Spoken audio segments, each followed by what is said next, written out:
Então, a lógica é a mesma, né? Tipo, a gente tá... De alguma maneira, é uma coisa muito louca você parar pra pensar que a gente tá numa bola flutuante no meio do vazio. Num cacete. Que gira num cacete, né? Andando a milhões de quilômetros por hora, girando. É um troço muito louco, se for parar pra pensar. A realidade é muito louca. Muito incrível. Eu mantenho minha posição de, tipo... Ok. Eu aceito isso. Não é só que eu aceito. Tipo assim, e por que isso existe? Não sei. E como que... não sei. E por que existe alguma coisa no lugar de nada? Não sei. Não sei, entendeu? Tipo, e eu me satisfaço com minhas dúvidas. Eu falo assim, com minha ignorância, eu falo, não, eu não sei. Pra mim, tanto faz. Eu tenho uma certa dificuldade de conseguir acreditar numa como se assim, que eu acho que assim, respostas perguntas complexas vão ter respostas complexas. Então, eu imagino que a resposta divina é muito simples para mim, mas é completamente compreensível. Eu entendo completamente, e como eu falei, em nenhum momento eu afirmo que eu tô certo. Eu afirmo que eu tô certo. Posso estar completamente errado. É por isso que eu sempre digo que eu sou ateu e agnóstico. Eu não tenho certeza. Não tem fé na não. Eu só fico assim, eu só atingi um estágio em que eu estou ok com minhas dúvidas. Com as coisas que eu não sei. Eu não sei. Eu não sei e eu vou adorar saber um dia, sabe? Se eu morrer e tiver alguma coisa, eu falo assim, eu falo assim, putz, tá, ok, tá, já descobri. Descobri, paciência, né? Se não tiver, não vou ficar sabendo. Entendi. Mas não faz diferença. Não vai fazer, mas eu tenho essa... Agora, eu entendo completamente as pessoas que enxergam isso como uma evidência de alguma coisa maior. Às vezes tu se pega perguntando assim, deita um travesseiro à noite e diz, mas se tiver um Deus lá no céu, assim, se Jesus morreu pelos meus pecados, às vezes tu se pega... Nunca se pegou? Desse tipo de reflexão, assim, às vezes? Quando eu era mais novo, pegava, né? Eu virei ateu em algum momento, foram também por questionamentos que foram colocados. Mas o que eu faço muito, você deve ter visto um vídeo meu que eu fiz, o que eu mais sinto falta na religião. Eu fiz um vídeo... Eu acho que eu vi, mas deve faz um tempo já. Eu fiz ele, acho que foi no finzinho do ano passado. Né? O que mais eu sinto falta na religião. Em que eu comento, né, que é basicamente a ideia de ser cuidado. A ideia de ser cuidado faz falta. Né? Mas eu não penso muito em como seria se existisse. Mas eu penso muito em se existisse, seria bom ou ruim? E o que eu estaria fazendo hoje se existisse, entendeu? Se eu parto do pressuposto que existe. Vai fazer vídeo de religião no YouTube? Não, eu não sei, mas deixa eu fazer, sabe? Eu parto do pressuposto que existe. Como estaria a minha vida agora? E por que ela está desse jeito? Entendi. Entendeu? Ou, sabe? Então eu não fico assim, pensando, tipo, puta, será que existe? Eu trabalho com uma hipótese. E se existisse? E se fosse? Mas isso daí de vez em quando eu faço esses questionamentos com toda certeza. Mas são questionamentos filosóficos, né? Não se tira muita coisa daí. Acho que a fé das pessoas muito religiosas não vem daí, né? Não vem só desse questionamento. Né? Claro. Você tem uma questão de revelação pessoal que faz parte. Todo mundo que eu conheço que sofreu revelação diz que foi um momento disruptivo. Não foi uma coisa tão gradual assim. Teve um momento do clique que falou, cara, existe. E aí a pessoa se revela e a maioria das que eu conheço são cristãs, né? Tem um budista, né? E tinha um muçulmano, mas eu conheci na internet. Mas o budismo é meio ateu também, assim, né? Mas... Não crê em Deus como não uma tem, figura, pessoa. mas rola uma conversão real. Sim, a pessoa muda de fato. Sim. Eu pergunto isso porque eu acho que todo mundo passa por essas dúvidas, né? Obviamente. Qualquer pessoa que leve suas crenças a sério questionando suas crenças. Né? Eu acho que tem muita gente que acredita tá nem aí. por achar. E você é um cara que defende suas crenças publicamente e tal. E eu também sou um cara, e às vezes eu deito um travesseiro à noite, assim, e acontece alguma coisa. Cara, esse é um exemplo maldito, mas é o melhor exemplo que posso dar. Do que você falou pra gente. Não, do atentado lá em Blumenau, né? Sei. Cara, aquilo aconteceu, eu tava no parquinho, com a minha filha, empurrando ela no balancinho. Aí eu saí. Não, ela falou que estava piscina de bolinha, entrou lá e eu tava em Gramado, a 500 km do Blumenau, entendeu? Assim, é longe, mas quem veio do Ceará... É verdade. Né? Por proporção... Pra mim eu tava perto, né? Então, aí meu filho foi pro Piscina de Bolinha, eu peguei o Twitter e plau, várias notícias lá. E assim, uma coisa muito... Isso é muito pesado, agressivo, velho. assim, né? Cara, Porque aquilo mexeu com a minha muito, fé, cara. As criancinhas muito novinhas, velho. Cara. Eu fiquei pensando, cara, mas... Eu fiquei, assim... Eu perdi aquele dia. Eu tava com minha esposa, com os amigos diziam... Tá aqui, bicho, cadê tu? A gente foi almoçar e eu só conseguia pensar no que tava acontecendo. Todo mundo perdeu esse dia. Deixa eu perguntar, você falou alguma coisa nas redes sociais sobre isso? Falei alguma coisa sobre Deus, eu falei algumas mensagens. Tudo bem. Eu não quis me pronunciar. Também não. E as pessoas podem achar que isso foi omissão. Mas não, eu não quis me pronunciar porque aquilo foi uma coisa tão chocante, que eu falei, qualquer coisa que eu disser, é pouco. É pouco. E 2, vai parecer que eu vou falar porque eu quero fazer alguma diferença e eu não vou fazer diferença nenhuma. E você chega... E assim, normalmente somos palpiteiros profissionais, né? Estamos falando aqui, né? Somos 3 palpiteiros profissionais. Então, né? Com embasamento ou não, a gente palpita sobre um monte de coisa. Cara, não dá, naquele momento eu falei, olha... Eu prefiro, assim, eu queria nem sentir, né? Porque a merda é essa, a merda é você chegar, sentar e sentir, né? E eu fico pensando, e aí como eu tava te falando, o editor dos meus vídeos é de Blumenau. Sim. E uma das crianças que morreu era a filha de uma conhecida dele. Cara, é pior ainda quando você tem uma materialidade de encostar ali, sabe, Você tá em algum nível próximo da tragédia, assim, né? E você fica naquela coisa de, tipo, são segundos. São segundos, né? Imagina, você levou teu filho na escola. Não, cara, Deus me livre. E era isso que eu tava pensando, cara. Eu perdi aquele dia e eu tava dizendo pra Isa, né? Eu tô destroçado. Nossa, me deu e eu não sou o pai do... Entendeu? Eu não sou nem o pai. Mas se eu, que sou um cara que nunca viu a criança, não conhece os pais, não tava lá... E eu tô destruído aqui. E a minha fé tava lá. Assim, eu senti o meu coração mal, assim. Eu disse... Que é isso, Deus? Entendeu? Eu tô aqui brincando com a minha filha e chega um idiota maldito do inferno, sabe? Cara, aí é esse tipo de coisa. Aí nossa, eu estraguei só de lembrar, cara. É horrível. É uma coisa maldita de saber que existe. Cara, aí eu vi a entrevista de um pai e de uma criança, você viu? Que tava falando que chegou brincando na escola. Você viu a entrevista completa dele? Eu não sei se eu vi inteira, mas eu não lembro. Não, acho que eu não vi inteira. Aqui. No finalzinho pergunta, você tem uma boa memória? Você tem um momento que você quer falar, um bom momento que você quer falar do seu filho? Tô até tentando falar aqui sem embargar muito.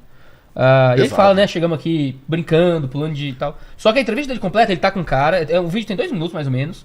Ele abraça um amigo, diz, tá lá, vamos conseguir, vamos dar força, sei lá. Mais sentimento. Uma coisa assim, aí o amigo sai, o pessoal vai entrevistar e já chega com muita humanidade, assim, né? Diz, desculpa, eu sei que é um momento terrível, a gente tá aqui no pior momento possível, mas se você puder falar foi uma coisa humana, assim. Aí perguntaram pra ele, e foi um pai que perdeu o filho. E ele diz... No dia. Aquela coisa... Veja, eu, pastor de igreja, eu pastoreio pessoas, eu tento... Meu emprego, o que paga minhas contas, é eu ajudar pessoas a aproximarem de Deus. Eu vi aquilo de longe... E, cara, eu não sei se eu consigo pregar domingo na igreja, entendeu? Meu coração... Se esse pai chegasse pra você na igreja, no dia... O que é que eu dizia pra ele? No dia. Cara, o que é que eu dizia pra esse cara? Eu ia chorar com ele, eu ia abraçar ele e chorar. Eu ia dizer o quê? Nesse ponto, entendeu? Eu sou pastor também, eu ia fazer a mesma coisa. Eu ia chorar. O cara dá uma entrevista e diz, eu sou um cristão, e eu não vou deixar, eu vou honrar a memória do meu filho. Eu não vou nutrir ódio desse cara, eu não vou deixar o meu coração ficar marcado por isso. Eu vou honrar cada um dos momentos que eu vivi com a minha vida. Que Deus perdoe ele. Eu não vou deixar isso ficar no meu coração. Eu sou um crente. E, cara, eu só tava conseguindo pensar em que se fosse eu, como é que eu ia dar um jeito de achar uma arma ilegal pra quando ele estivesse saindo eu matar esse desgraçado, entendeu? Onde é que eu achava uma machadinha pra pegar... Será que se eu molhasse a mão do carcereiro, entendeu? Você já tava fazendo um plano... Minha cabeça já tava na loucura, né? Porque é uma coisa... Eu tô horrenda. Mas, Iago, e o cara tava dizendo, eu sou um cristão... E eu vou honrar a memória do meu filho. Sabe, ele repetiu tanto isso na entrevista. É 1 minuto, ele falou 6 vezes. Eu sou um cristão. Eu sou como se... Na hora do aperto é que sai a nossa identidade real, né? É quem a gente é.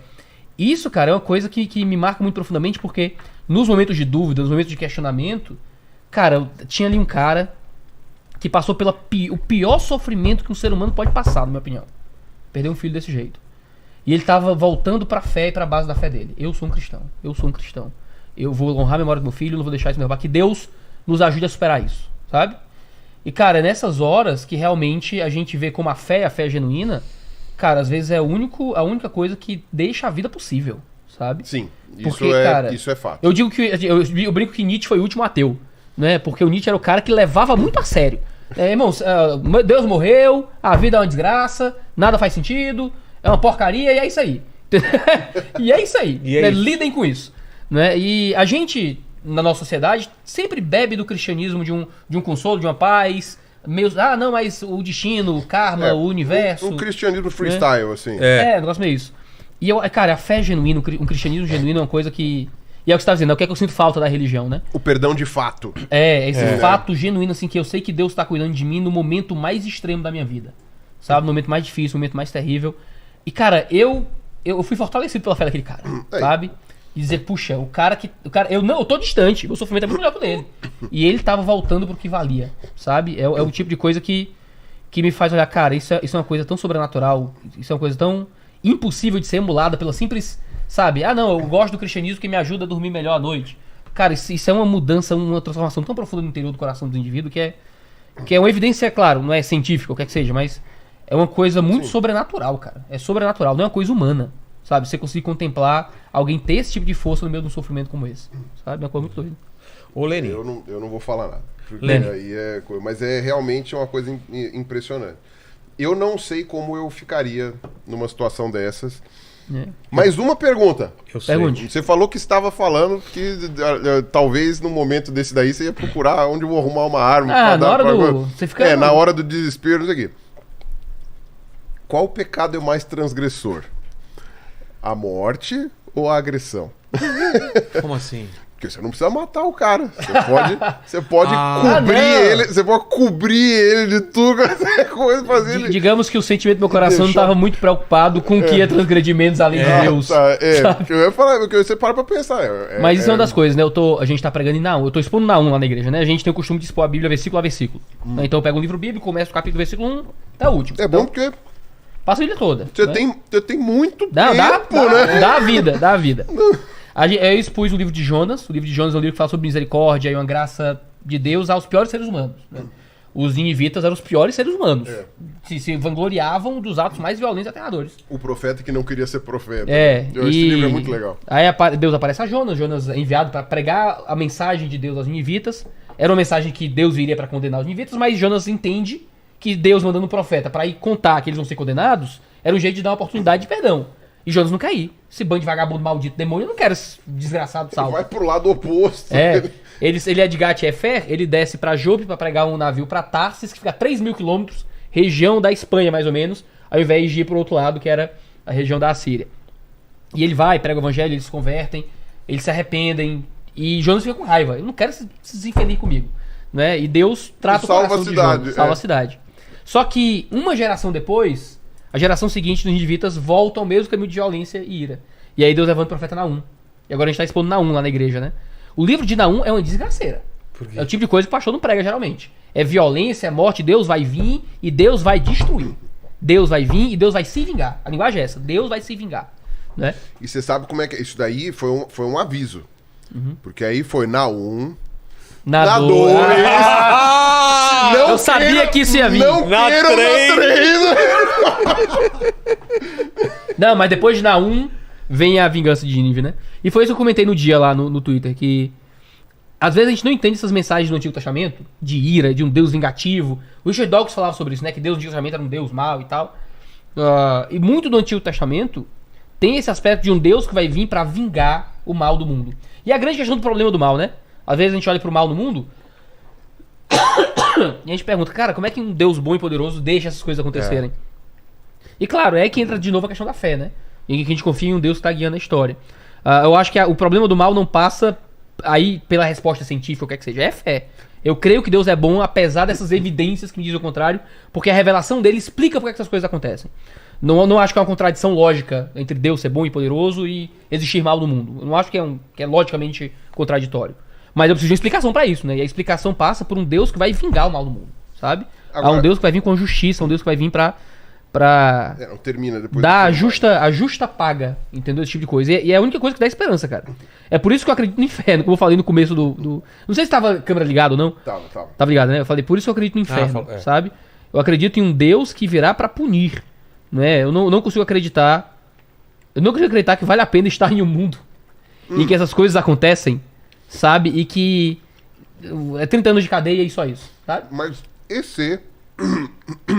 Ó, olha lá, vou dar um... Sim.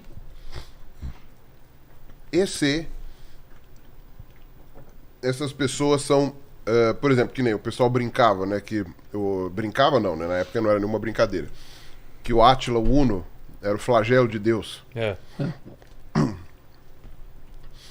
Se está nos planos de Deus que ocorra um massacre. Sim. Aquele massacre tem que acontecer. E aí o assassino, na verdade, ele é uma ferramenta. Assim Certo. como Ele é uma fala- ferramenta. assim Ele como não, tem ele gente não que- tem Só pergunta também, ele não tem- tem por que ser punido uma vez que ele cumpriu o que era para ele Sim. ter feito. Porque senão- Vamos Tem um exemplo também de Judas. vamos despessoalizar um pouco mais de Judas histórias também. recentes pra a vibe ficar um pouco menor. Agora eu tô ficando tonto. Eu tô tonto, acredito. mas É um por negócio isso que horrível que eu tô tonto. Vamos pra Átila Uno, vamos pra... Exato. Eu não Antigo Testamento. não foi por É. acaso que eu peguei o Átila Isso, Uno. bom. É. Caraca, eu estou tonto, acredito nisso. Eu estou tonto. Dá um Não, negócio na cabeça. É. o clima ficou pesado Vamos mesmo. Não- Mas a gente, quando fala de vontade de Deus, a Bíblia usa também vontade de Deus em dois sentidos principais. Não é a linguagem que a Bíblia usa, mas a gente divide sistematicamente entre vontade decretiva e vontade preceptiva. A vontade decretiva é o modo como Deus guia o rumo da história. Tá. Ó, E isso eu vou é terminar secreto. de comer essa- Vai fundo. É seu. essa bagaça aqui. Essa é o que eu comi antes de vir. Né? É o modo como Deus guia a história. Também é conhecido como vontade secreta de Deus. É vontade de decreto. É como escolheu guiar o mundo. E Deus guiou o mundo de uma forma que vai existir mal, catástrofe, violência e coisas terríveis no mundo. Né? É a vontade secreta que Deus guia. A gente não entende que isso é de uma forma que as pessoas são robôs. Né? Eu não queria fazer isso, Deus me fez fazer. Né? A gente entende que faz parte de um processo misterioso que de alguma forma conflui com o exercício livre da vontade humana, mas que é um guiar misterioso de Deus sobre todo o universo.